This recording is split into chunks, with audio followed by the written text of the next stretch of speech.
People must start to distinguish between the natural and the spiritual. And if you struggle with that, ask the Lord for discernment.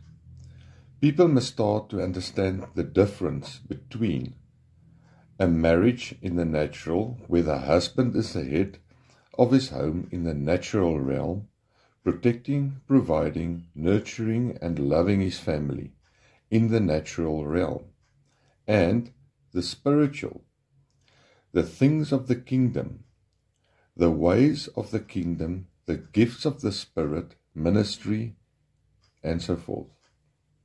All things spiritual were given by God to both husband and wife, male and female equally.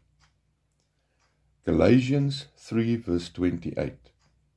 There is neither male nor female, for you are all one in Christ Jesus.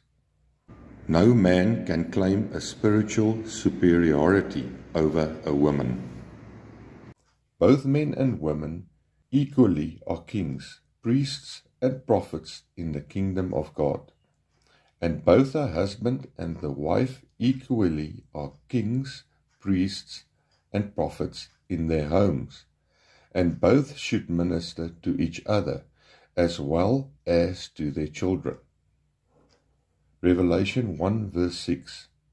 And he has made us kings and priests to his God the Father. Both men and women are kings, priests, and prophets. Joel 2 verse 28.